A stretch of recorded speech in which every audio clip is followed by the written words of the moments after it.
Welcome everyone, Christine here with a discussion on how to dominate in every campaign in Total War Warhammer 3. I am going to be using Grimgor in this video, and my goal is to reach a position where I can either take Zarnagrund outright or get into a position where that is feasible without cheesing with Nasty Skulker. So I don't like actually using Nasty Skulkers to win in sieges. I thoroughly dislike that. But instead, I am going to play this campaign as I normally would. Now, this can apply and can be used for any difficulty, though in general you're going to see a higher level of success on Legendary. Though this video isn't on Legendary. This video is going to be recorded on very hard normal difficulty. The reason I'm using very hard battle difficulty is not because Legendary makes it more difficult, it's because I just don't want to deal with the autosaves that constantly come up on Legendary that slow down my video and just basically interrupt me. Like if you've seen any of my videos where my audio cuts off, it's because of that autosave causing issues with recording.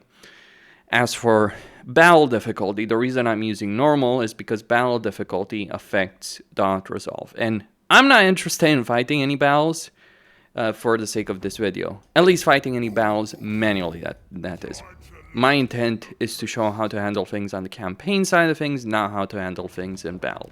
To be honest, handling things in battle, if you can show up to a battle with a powerful and large army against a weaker army, generally speaking, you will be able to win with relatively simple tactics, if you know the strengths and weaknesses of an enemy. This is not a modded campaign. The only mod I'm using really over here is Toggle Fog of War, just to show you the campaign situation. And that's the first thing I want to talk about. Understanding your starting position. I would not use Toggle Fog of War during the course of a campaign. I think that is blatant cheating. But I think it is perfectly fine to use Toggle Fog of War to plan your campaign. So turn 1, turn on, see what you're looking, see what you're dealing, see what your goals are, and build a plan for your campaign. That is going to be important. Having an overall campaign plan is going to be crucial. So let's consider Grimgor's situation. I started in Gashgradak with a minor settlement. I have Kolek to the north. He's not particularly friendly, but he's not hostile. I do also have the Granite Spikes under Zaytan over here. He certainly isn't friendly to me. The Chaos Dwarves have a significant aversion versus the Greenskins. They do hate me. I have Astragoth to the northwest. I have Zaytan to the northeast.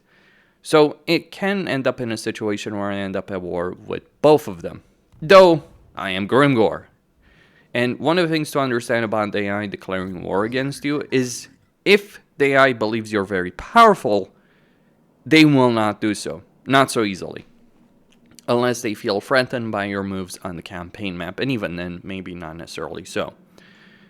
So overall, the position I actually have, because Zarnagrund is a passive faction and won't attack me so easily, my overall campaign situation is actually a very strong campaign position. It's relatively safe. The reason it's relatively safe is that even though I have Astragoth and Zaytan close enough to me, there are buffer regions between me and them. And that's something to understand. The AI on land, not on sea, but the AI will not attack you unless on land, unless there's a direct land connection between you and them. For the most part. Sometimes they will be willing to attack you through the territory of others, but not as often. So for instance, I do have the Granite Spikes, which do form a buffer, and also crucially, I have Kolek as well. So even if I take the path to the east, rather not the Granite Spikes, even if I take the path to the east, which is under the control of the Tusk Sons, the reality is that Zaytan is not going to be so willing to attack me. Also, one thing to understand about this is, as long as an AI faction is at war with another faction, they will not be so eager to start new wars. So for instance, Zaytan starts a war with these Warriors of Chaos. They may end up in a war with Cafe, Village. So, as long as that's the case, I'm relatively safe. As for Kolek, well, Kolek may declare war against you as Grimgor, but you really don't want that to happen. But we gotta understand, Kolic is at war with the Tusk Sons, who are fellow Greenskins. If you wipe them out, you'll start building up a relationship with Kolic, and that is going to be important. So your short-term goals are get into a position to deal with Astrogoth, deal with Zarnagrund, and somehow pacify Kolic and avoid a war with Zaytan.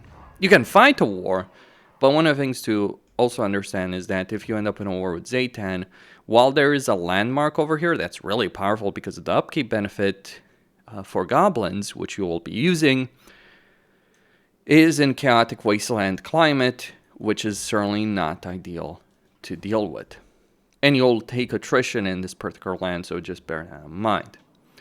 So my goal is to avoid going there, at least early on. Later on, when you have a lot of armies of goblins, things will change.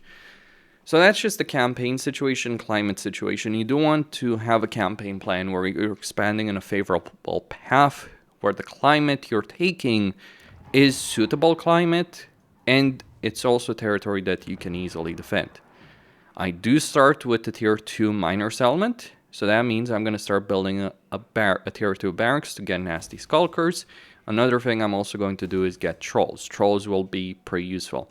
Now, it doesn't matter what units you get necessarily for Outresolve as long as you get units with good level of armor, but I'm not going to build armies just for the sake of Outresolve. I'm going to build armies I would actually want to use in battle. So I'm not making a video here about like, oh, how to cheese the Outresolve. No, I'm making a video how you would want to actually play. And that means getting nasty skulkers, which are really powerful units in battle, but not so great in terms of the Outresolve. Keep that in mind. One thing to point out about difficulty settings is that AI stats modifier don't matter, it's a personal preference there. What does matter, however, is this. The battle difficulty that you choose, and this will have an impact in this video, the battle difficulty that you choose affects AI aggression. If you set it lower, and a lot of people complain about how passive the AI is, but if you set the battle difficulty lower, like easy or normal, the campaign AI will be more passive. Doesn't matter what campaign difficulty you have, doesn't matter what resource you have. If you're playing on normal, it will be more passive. If you set it on very hard, it will be more aggressive. And that's something you gotta keep in mind about that. Also, if you switch it during a turn, it does have a tendency of causing the AI to be more passive. Okay, so we have a battle against the ogres here. Now, I want to point something out. Fighting battles manually, especially early on in a campaign, is generally a very good idea. While you may not eliminate an army and have to chase them down multiple times, that's not bad. You'll get more experience, you'll get more post-battle loot, you'll have an opportunity of post-battle loot twice. So actually having to fight battles manually is the good idea from the perspective of campaign resources. It's just annoying having to go for the loading screen multiple times. Either way, just gonna resolve this. And what I'm gonna go for over here is the money. You want a lot of money early on in a campaign. By the way, one of the reasons Greenskins are so powerful as races, they get a lot of post-battle loot. Now here, what I want to get is just a simple occupation. I could sack the settlement, but I don't need to. And I want to build up an idols to get some growth in the settlement. Greenskins do get multiple recruitment slots, the more territory they do have. When you level up, getting a Rude Marcher for that campaign movement range is useful. Also getting Inspiring Presence for the 75 experience per turn. Regardless of what else you choose, and there's certainly other choices that are viable, regardless of what else you choose, you want to get those two skills. You want to get that experience. Research-wise, I'm going to go for the WA, and there are multiple choices, so I'm going to go for the Go Faster for extra campaign movement range, going into healing mushrooms for some casualty replenishment. Casualty replenishment is important, even if you're fighting every battle manually in a campaign. Okay. That's the first step. It's likely that these orc boys are going to be eliminated, especially when you have an army like this where you're going to end up with more ranged units than melee units. Your melee units are likely going to take more casualties. So now let's take a look at what is going on, what's going to happen over here with the Tusk Sons. One of the things about Greenskins is that I can enforce a confederation through by defeating the faction leader. Though, keep in mind that's not necessarily the most beneficial course of action, because it means I will fight one battle, take their territory, but I won't fight multiple battles, so I will level slower. Keep that aspect in mind when you're dealing with this kind of stuff. Now, I have defeated the armies of these ogres, so I'm not going to have to worry about them necessarily too much over here right now. So I do have some flexibility in terms of how I am going to tackle this. So they've decided to move in Blizzard Peak. In terms of unit recruitment, it typically takes the AI one turn to start recruitment, and the turn after that, they'll actually get the units. So here I do have an extra turn. Now, what I usually like to do is go for the red scale line and upgrade the units that I am actually going to use. So in this case, I'm going to certainly make good use of goblins. So that is precisely what I'm going to upgrade. Other things to keep in mind is your diplomacy, because it can give you some cash. So over here, these slaves of Tsar are going to be wiped out by Astrogoth. Astrogoth does obviously hate me. So I am going to get a bit of money over here from the Darkland orcs through diplomacy. Always bear that in mind. Money is power in a campaign. And I might even start recruiting a second army over here of units. One thing that's useful to do in a campaign is to save a lord that has a good trait and then load them up in a second campaign. So over here I have an orc war boss that has mushroom addicted, so you can recruit more goblins that will have a lower upkeep. In point of fact, I'm actually just going to do that to potentially deter the ogres that are over here in this camp and in Carrick Vrag. The movement range will likely prevent them from being able to attack there. Now, I don't care how many orc boys I lose. I don't care about them. I do care about the black orcs. Okay, so another turn is going to pass. Now, Kolek is going to march over here against them. But I am going to make a deal with Kolek, even if it costs me, because I want to secure my northern flank.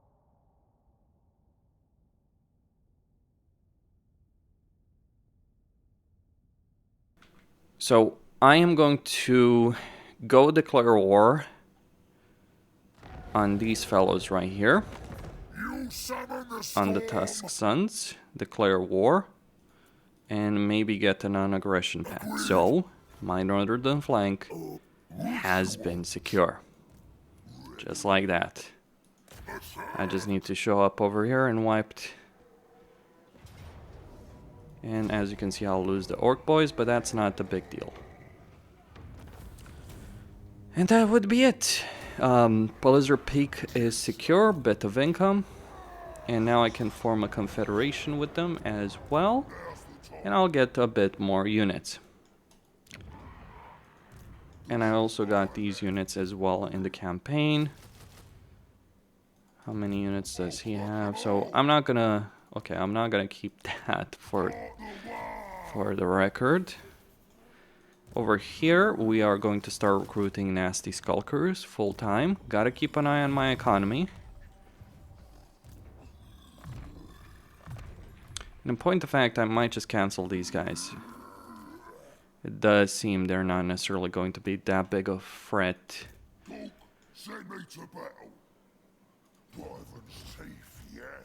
So just get these units.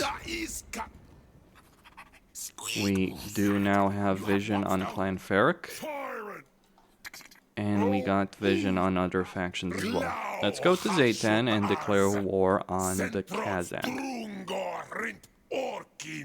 Or maybe not.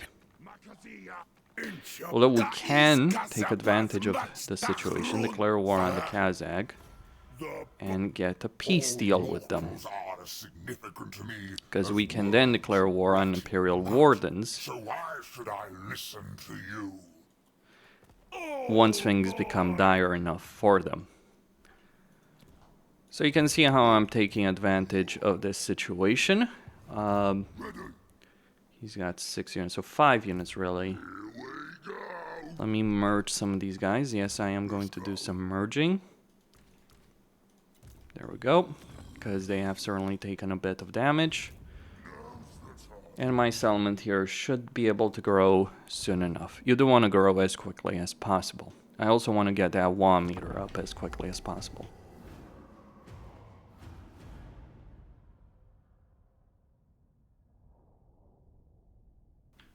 So now Kolek will leave me alone. He didn't even advance in the territory, and you can do this on any difficulty. The only difference that would be on Legendary very hard is that I would have fought those battles manually. I would have engaged in them manually, and that's pretty much the only major difference that would have happened over there. My secondary army over there that I'm recruiting will be dealing with the Ogre Camp, getting some money, some experience, but I do need more units first. Alright, so the Slaves of Tsar. Alright, let's just move Grimgor here.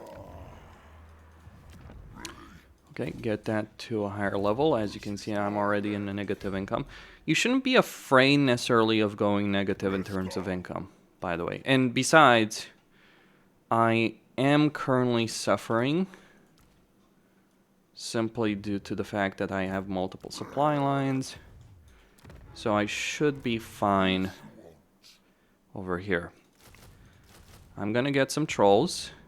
I would recommend strongly so that you play with the warband upgrade mod so that you can upgrade your trolls into stone trolls during the course of a campaign. That would be a strong recommendation to anyone that's looking to play a campaign and have a better experience with said campaign. Over here we can declare more wars. Be a bit careful with declaring too many wars. I would point that out. So over here I'm going for Saber Mountain, where the ogres dwell. Although I'm not going to recruit that many trolls. I'm going to recruit some trolls and some goblin archers. Recruiting too many expensive units in the same turn is, generally speaking, not the best idea in your campaign. And Grimgor is going to raid a bit, give me some money for there. The ogres are there somewhere, I don't know where, but I am just going to build up more units, deal with the situation, conquer the province's second army. Grimgor is on a date with Astrogoth. That is what he's going to be, and that's what he's going to end up doing. Now an opportunity presents itself near the ogre camp, possibly, if I can take advantage of it. Remember, you are a greenskin, so just a specific racial situation. Remember your racial advantages, that's going to be important. You are a greenskin. As you can see, when you do things like this, you can certainly take advantage of them. Oh yes. So I declared war on a faction to declare war on another faction. And now we are going to put Grimgor in a camp stance and move closer to the ogres. Right here. So there's still a camp. I might be a bit concerned, but the only units...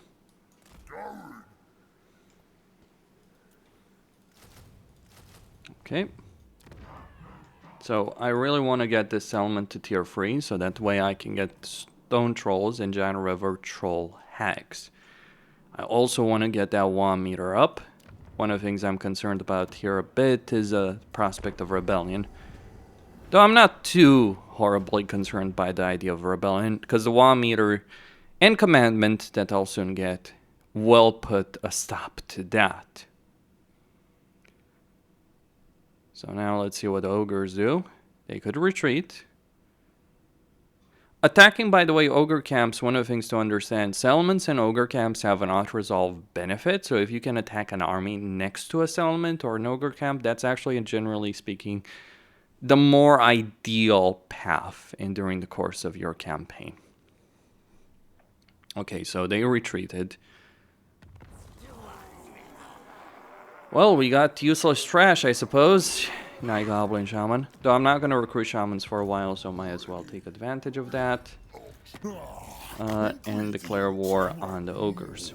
Now here I'm going to take advantage of the situation. The Imperial Wardens are not going to be willing to accept peace right away. And as you can see, ogres. That's because I attacked the army outside of the settlement. Now, what I'm going to get here is some replenishment. I'll always analyze those post-battle options.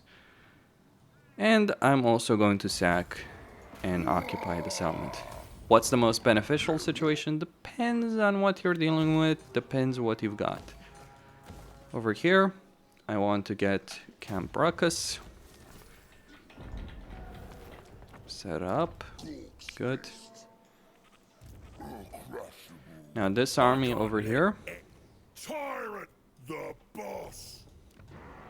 Good. And we can see that it worked. Better replenishment.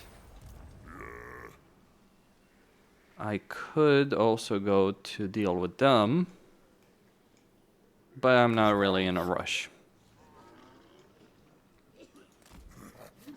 So now I've got my trolls. Let's recruit more goblins. That mushroom addict is certainly a nice, solid benefit. Gonna get that hard. This is how I usually level up. Although with Grimgor, I'm going to do something else. Gonna get heroic killing blow, hard to hit.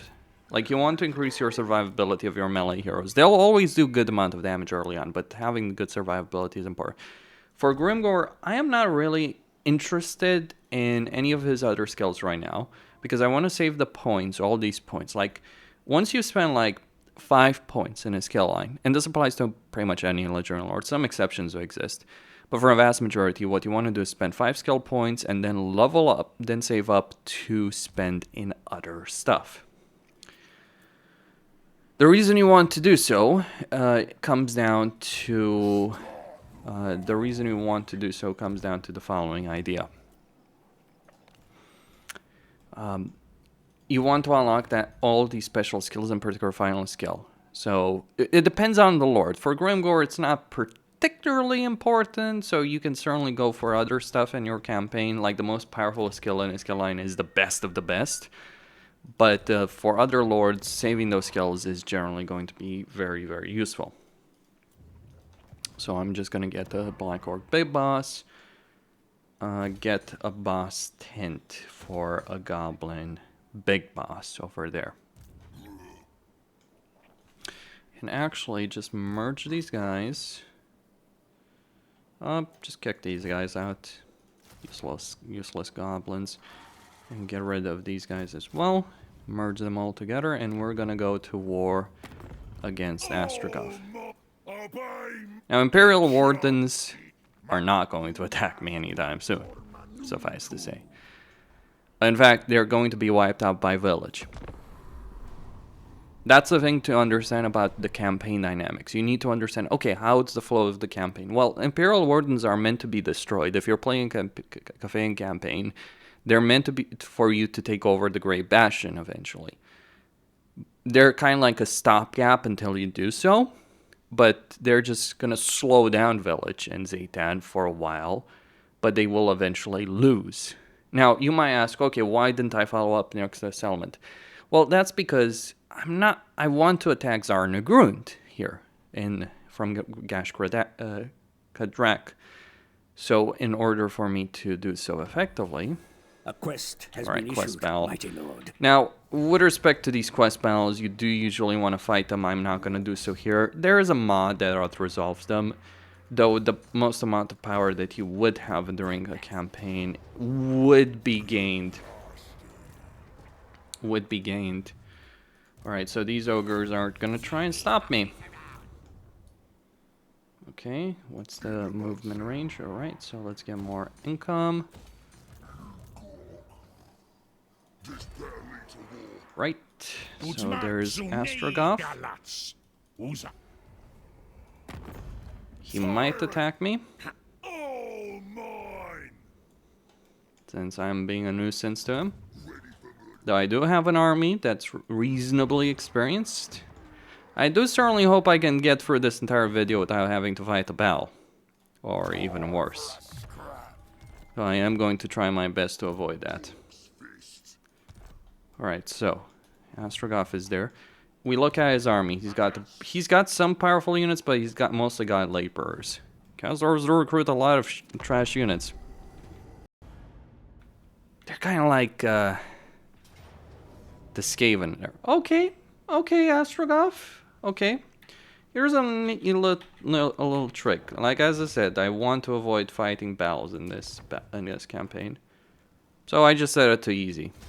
I didn't necessarily intend to do so, but hey. And then I set it to normal again. Let's see what the ogres do. I'm not in a rush there. It's gonna take time for Grimgor to sort everything out there. I want to deal with Astrogov, then I want to deal with Zarnagrun. You don't need to res Zarnagrun from the first moment you can take it.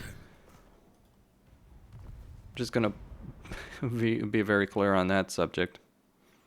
Easy is really good on the auto-resolve. To be clear, I would have won that battle. I would have won it with ease, like Grimgor against Astrogov. Like, holy shit! I have fought Astrogov. I have fought Grimgor as Astrogov. Let me be blunt. It is not a matchup you want to deal with. By the way, fun fact about the trolls: might get a rebellion, but that's fine because rebellions do happen in provincial capitals. Now I'm gonna keep this barracks here because we're actually just get rid of it for a moment because I don't need. Like, I only need it there at tier 4. Okay, might get a rebellion. Might not.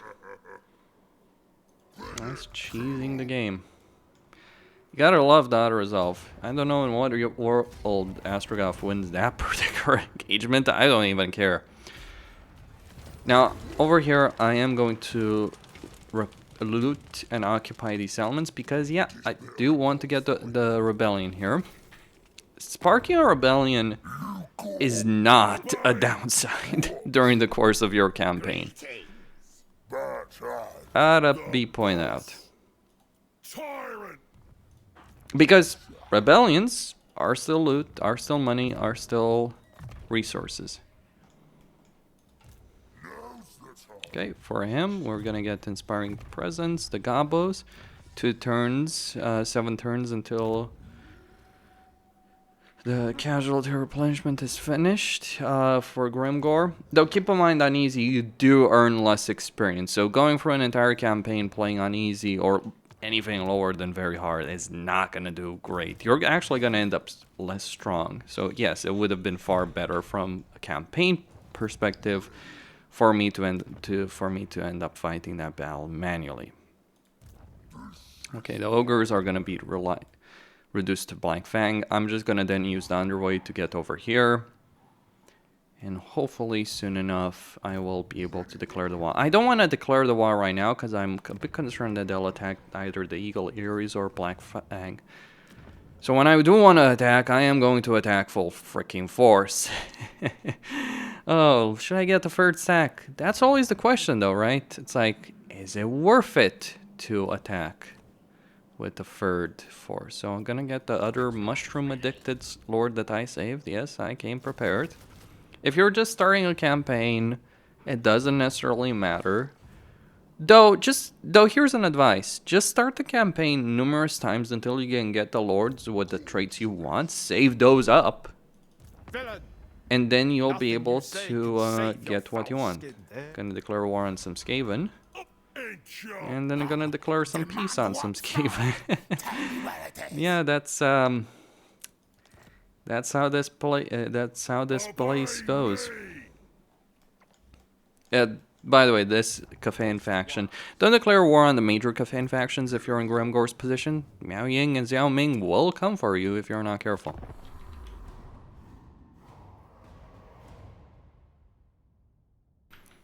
So bear it in mind. You know, I think I haven't seen a single caravan from Jan Bo in all this time that I've played against Cafe. Like an AI-controlled Jan Bo caravan. But one. Like, I've certainly seen caravans from all the others, but I don't think I've ever seen a Jan Bo caravan. The ogres are building an army for all the good that it's going to do them in their campaign. So now I'll deal with the remains of Astragoth. The only fight that might have been a bit tricky so far. The only challenge that might have existed would have been against against Astragoth. And it's certainly a fight Grimgor would have won. If you think you're stopping Grimgor, no. You're not stopping Grimgor. It's plain and simple. Like Astragoth against Grimgor, I'm putting my money on Grimgor. Just gonna say that loud and clear. Okay, so over here, we're minus 15. We're gonna get some income. Now, looting and occupying settlements like this is a good and surefire way of getting a rebellion, which is what I want. Remember, I want a rebellion. I'm not screwing around over here.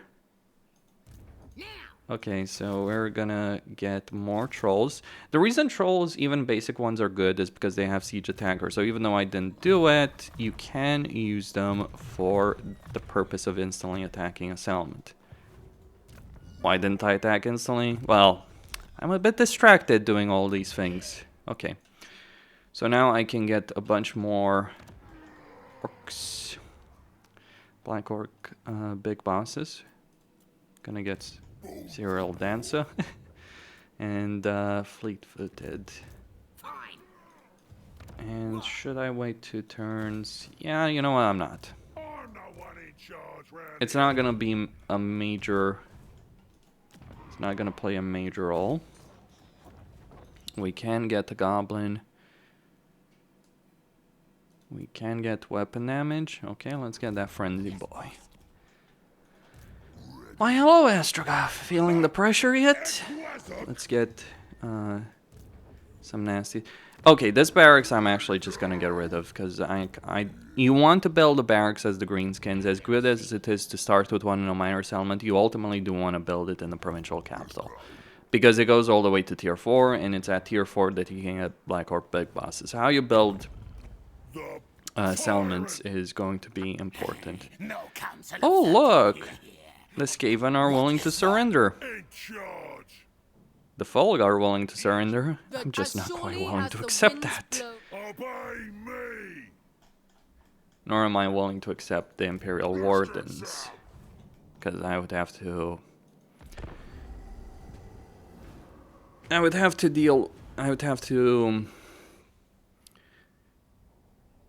end up...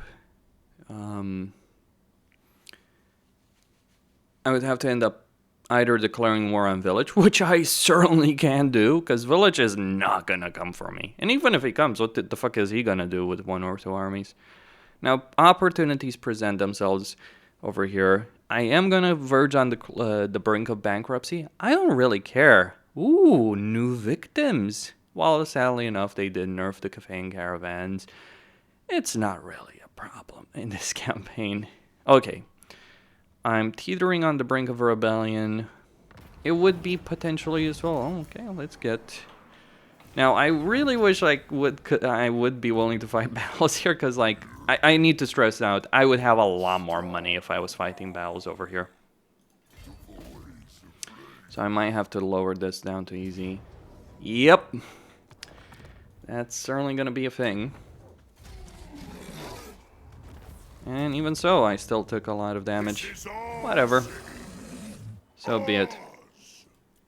Don't care. Okay, just one that I'm not gonna recruit. Right, and move that over there. Move this one over here. The one thing that's gonna slow me down here is gonna be Grimgor himself, so... Just dealing with Ostrogoth. So let's go spark the rebellion. What do I want here? Let's get growth.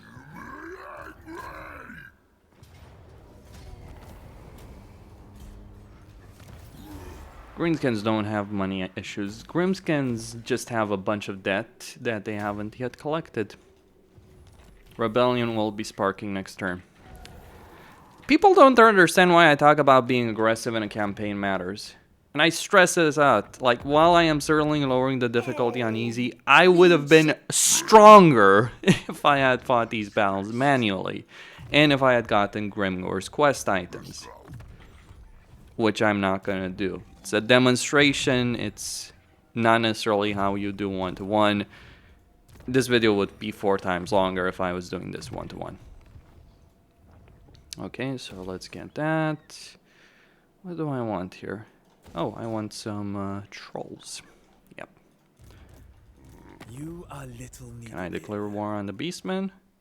Well, you pay me to declare war on the Beastmen. And suddenly all my problems go away.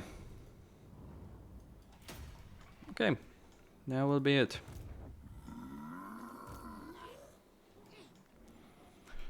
Just gotta recruit more units, deal with rebellion, get Grimgor into position, get this army into position. And then we're gonna deal with Gorf the Cruel. But how will I deal with Gorf the Cruel? I'll show how. So there's your rebellion. Gonna be easily annihilated. I do have that non-aggression pact with Escaven. Bit of money there. Quest battles give you like 5,000, but the reality, the battle itself, the post-battle loot of the battle itself can give you like 2,000, 5,000. Depends on what kind of quest battle. In Grimgor's case, you can easily assume it's going to be 5,000 in itself as well.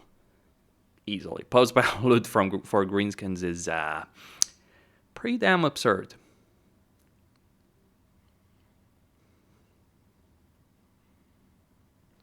Okay. So now deal with the rebellion. March over here.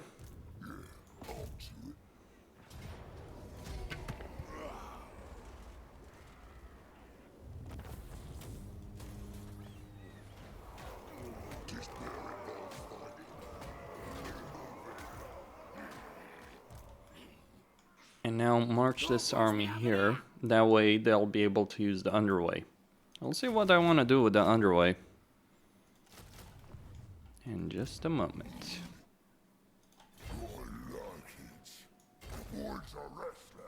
In just a singular moment. Now, the reason it's so important to fight battles manually is that, yes, I have gotten a lot of experience on my units, but you've also seen how much damage I've taken on these units. You typically take significantly less damage on your units when you fight battles manually. That's the dynamic that, like, people don't understand why I harp on so much about the auto-resolve being crap. This is why. Because let me be clear, fighting, like, the only battles here in this entire campaign that were worth a shit were the army here at Black Fang and Ostrogoth's army. Everything else, every other battle would have been a steamroll of a battle that would have obliterated my enemy without any opposition. But because of the auto-resolve, you look at how many units I lost because of the auto-resolve. This is not a good system. If you're forcing... And yes, I would have had to fight Ostrogoth on every difficulty besides easy in order to... avoid complete and utter annihilation. Do I want an agreement with Azak? You gotta wonder about that. Is it worth it? Well, we'll have to see about that. I can get some units. I'll wait until next turn. So now, Zarnagrund. What do you think I'm going to do to Zarnagrund? I'll let you guess what's coming for Zarnagrund. But I already know where the chess pieces are, so to speak. And I know how I'm going to use them. So Zarnagrund has a pretty powerful garrison of 2 armies that are defending the city. What's the key to taking the city? There is a key, and I am going to use it. How do you use it without cheesing? How do you take the city without cheesing the shit out of it? Well, there is a tactic. You can consider it a cheese. Honestly, like on the level of cheese, I think using 2 units of nasty skulkers or a couple of units to capture the victory point in the center of the city is the biggest fucking cheese in the entire game. But that's where I stand. I've not been fond of it. But what is the cheese? Well, I'm not going to be able to show it this turn, next turn. So just more units and then need to be recruited, more income. Okay. So we move him right there. We use the underway here.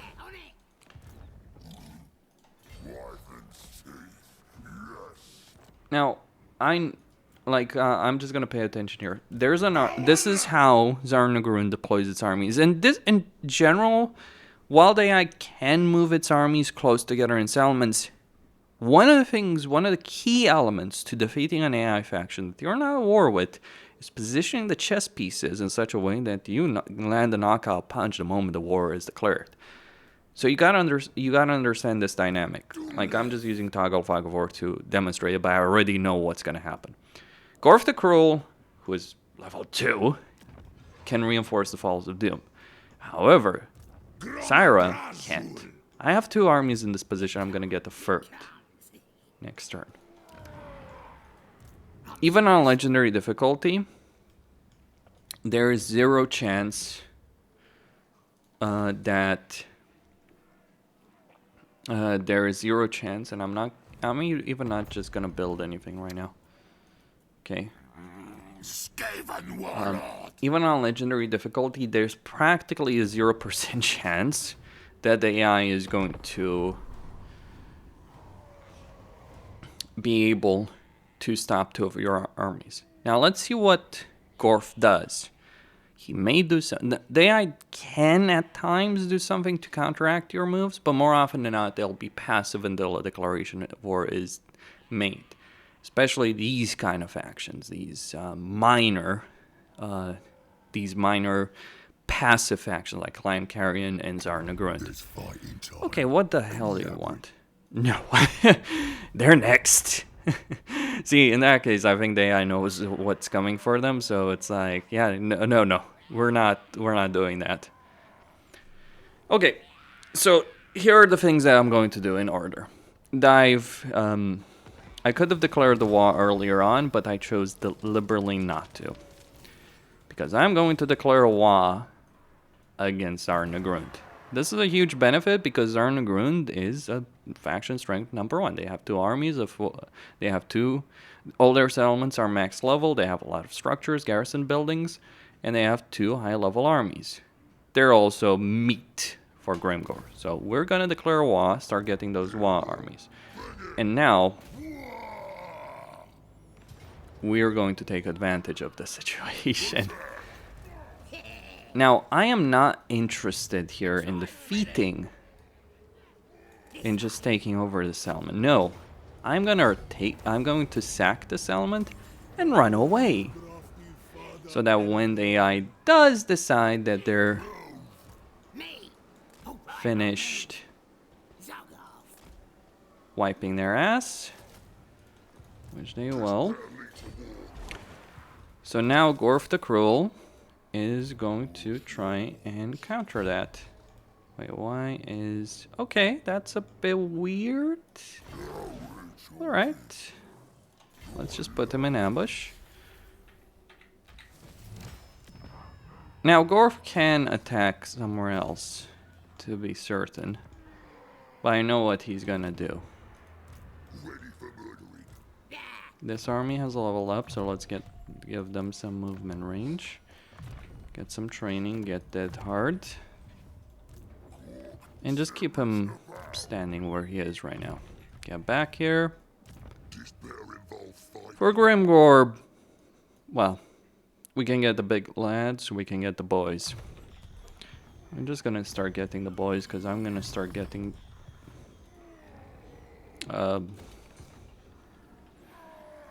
financial issues Grimgor does not believe in financial problems. What's our financial issues anyway for Grimgor?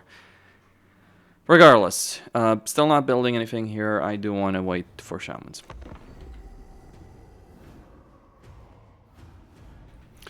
So either Growth the Cruel does nothing, which would be the worst case scenario for me, still have 3 freaking armies, or he'll do what I expect him to do. Move his massive and powerful army to the Falls of Doom.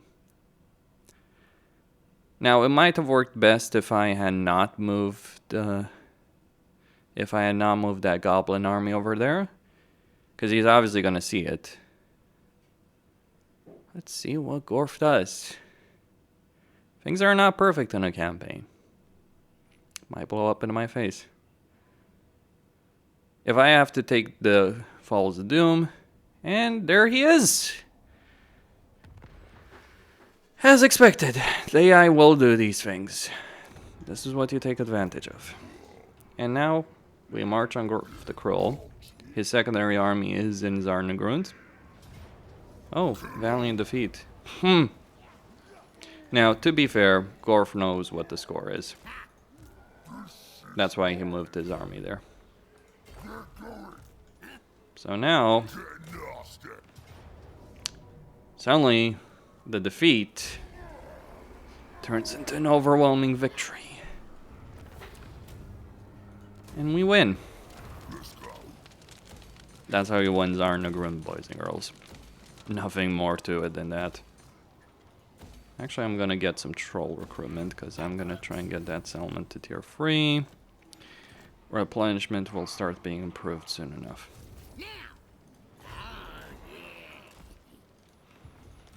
Now, I've taken some casualties, but that's fine. The dumb thing about the auto-resolve system is that this battle, while Grimgor certainly took few casualties, my other armies did take some more. But this is actually one of the few situations where, like, this is the dumb thing. That's an army you want to fight directly, right? But it's obviously a battle you know you're going to go into and you're going to take a lot of damage. Could I have lost maybe on Legendary? I don't know. Obviously, Legendary would have... Well, when I say lost, I mean specifically from the situation of ourselves. Possibly. Maybe. Potentially. Who can say? Be gone. Well, look at him go. Celestial ancestors. I feel Village is doing a terrible job over there. And now we can finish the job here. Zarnagrund is not going to withstand 3 entire armies. Oh, sure, I'm losing a lot of money every turn. But it doesn't matter. My WAs are going to start getting stronger and stronger every turn. Suddenly, the full, unmitigated might of Grimgor will be unleashed. Keep in mind, I could have gotten 4 armies if I had done Grimgor's quest battle and gotten like the 20k gold that you can get from those battles, invested them in an army. So even on Legendary, I probably would have auto-resolved all of this. Or maybe on Legendary, or maybe I could have just auto-resolved both the Doom stacks of Chaos Dwarves and the 20-unit garrison of Zarnagrund. That's how crazy things are when you understand the dynamics of the game. It just would have been 4 times as long of a video if I was doing that. Okay, so let's march. Ooh, look at him. Isn't he special? So move Grimgor. One of the things you can also do and take advantage of in a campaign is... Okay, let's move him here. Oh, you just stand there in Zarnagrund. It's all going to be fine. What is he gonna do? Let's see. Alright, so that's finished. Now I'm gonna get Gobby Gobbos.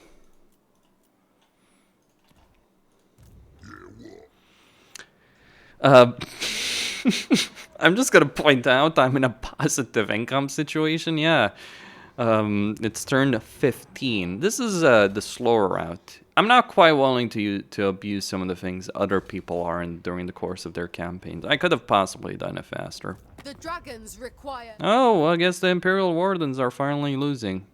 Ready to surrender yet, Azak? I'm not even gonna do anything with Azak. Maybe I could. You gotta weigh the pros and cons. Okay, if he's losing, he's probably not gonna be a victim of Confederation. Okay. Yeah, that positive income is crazy. Alright.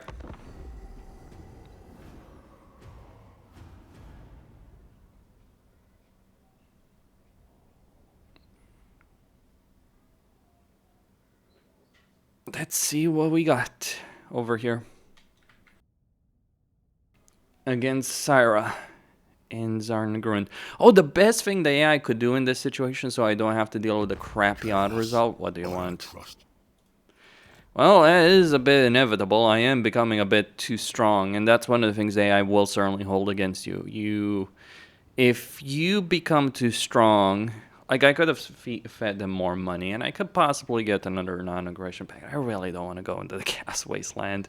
I want to keep Kolek right where he is. He can go deal with the Skaven, for all I care. Okay.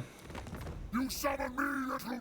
Well, he's preparing, like, when the AI starts Do not think that you can destroying your... when the AI starts ending his non-aggression pacts against you, you know shit is gonna get real very shortly. Okay, actually I'm gonna get that to tier 3. And now, we assault Zarnagrund. Let's see how we do.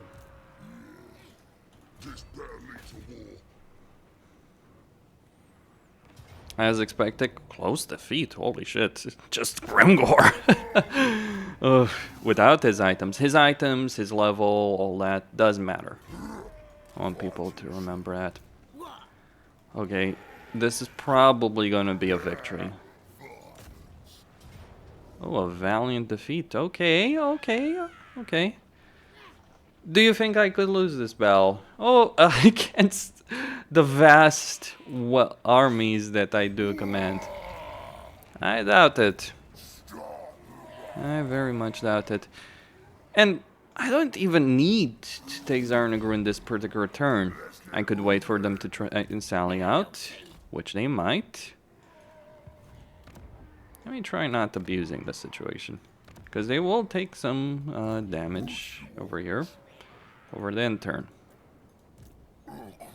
While I will grow stronger over the end turn. Because that's how that goes. Okay. Okay. The tribe's ready. The only situation, like, I don't want to fight. Like, I don't want to fight the battle. I also don't want to lower the difficulty too easy to win it.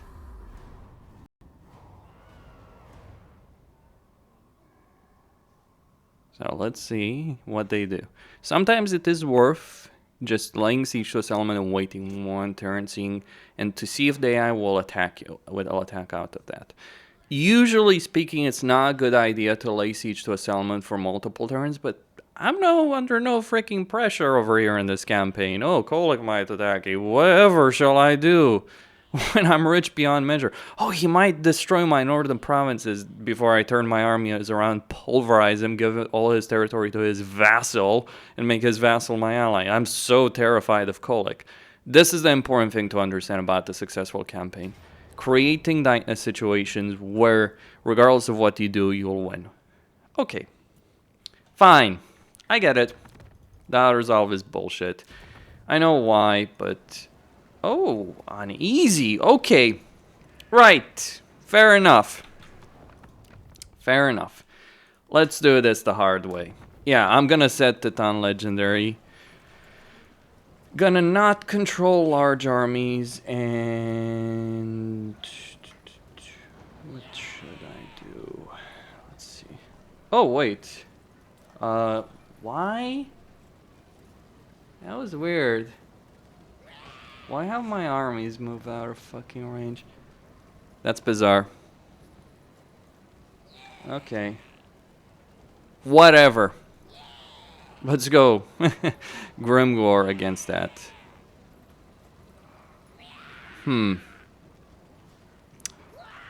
Yeah, for whatever reason. You know what? I'm just gonna retreat. Because the game has just decided it's gonna be stupid for whatever reason.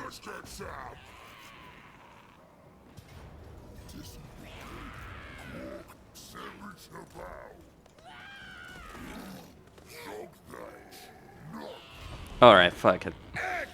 As I said, I'm not gonna fight battles here. Let's see here. Yeah, there we go, fine. I'll accept it. Luton occupies Ernagrund. And a tier 4 settlement. It can be even tier 5, potentially. If you're lucky enough. I was not. Get rid of that. Get the boars up. Get the shamans up. Victory. Yeah, I was just not willing to go for a 20-minute battle just to... that I know I would win. Though, I guess it's because... okay, so that's a lesson for me, personally. I've always won Zarnagrund, generally speaking. Like, usually, if I'm playing a regular campaign, I show up with the items. I have a more powerful army, all that stuff. So, I generally take Zarnagrund by storm in a single turn when I'm playing my own campaigns. I guess it's because of, like, the reason my other armies were not able to join in the fray there. It's because... ooh, Nasty Skulker got eliminated. How horrible. We're just gonna get another one. Oh, well, who needs a Nasty Skulker when you've got fricking Ragnaroks, right? Am I right or am I right? Yeah. This is dominance. And now what? And you can do this on Legendary. I just did it on normal and easy just for the sake of, you know, demonstration, because fuck playing the manual battles. Or I wasn't willing to do a 2-hour long video. But that's the thing. Like, I need to stress out how important it is to fight battles manually. Auto-resolve is garbage because it weakens you. It means less post-battle loot, less experience, more casualties in every situation. It is not worth it. That's what I hate about the system. That's what I really, really, really dislike about the system. So now what? What would I do from now on? Well, if I was playing a real campaign, I would likely go after Kolic. Because he's going to declare war against me, most likely. I could maybe pacifying with some money, but it's like, it's a lost cause. It's probably better to send Grimgor to pay him a visit, deal with the challenge stone, and eliminate his army. His army is probably not even going to be there. Oh, it actually is. At least on this difficult. On Legendary, he would probably be at war with the Skaven. He has a thing against Clan Ferric. That's a bit surprising. But I would go deal with Kolic. Maybe even Zaytan, if I really wanted to. I would try and save Azag. If I could. Let's see if we can declare war. Yeah. I'd try and save Azag to confederate him as a legendary lord, deal with Ungrim, unify the darklands, but this campaign is won. Like, there's nothing that can stop me. I got the Wa. I'm gonna get the Wa effect when it's over. That construction cost, that weapon strength. I'm gonna get Black Orcs, recruitment, every unit I can imagine, every hero type I can imagine. Fuck all is gonna stop me at this point in this campaign. And while it wasn't necessarily the best playstyle, it's an idea of principle. Like, I had a goal, I wanted to complete that goal as quickly as possible. And yeah, I'm rich beyond fucking measure. And while I'm in a negative upkeep situation, it doesn't matter. You gotta understand, some factions just play like that. Greenskins don't play with positive income. If you're playing a Greenskin campaign with the idea, oh, I want to have positive income, you're playing them wrong. Very wrong. Greenskins play with negative income and they do exceptionally well, because, like, right now, that 60,000, you know what that is? That's 6 armies. armies. No, that's even more than 6 armies. I'm not even joking. That's 20 armies I could afford there. Okay, not recruitment, but upkeep. Right. So just annihilate your enemy and tie to death and destruction. The only thing that would stop me would be the auto resolve. That isn't necessarily against me, but in an actual Mano fight, I probably could have won against Garrison as Arnagrun, just like, yeah, I'm not doing that. That was my thing. It probably would have been an interesting battle, but that was not the point of this video. Anyway, Questin here, signing out. Don't forget to subscribe, like, and enable notifications. Stay tuned for more. Maybe this helped some people, maybe it didn't. But if anything, I think this should be a demonstration of the fact of why certain races are significantly more powerful than others. Because understand, the exact same dynamics that I had to deal with here in this campaign with Grimgor, who is an extremely powerful Legendary Lord, are the exact same dynamics you have to deal with with every Legendary Lord. That's the thing people need to understand when they talk about, like, oh, it's fine if some races have bad income. Frankly, I think that's just a really bad perspective to have about the game. Stay tuned.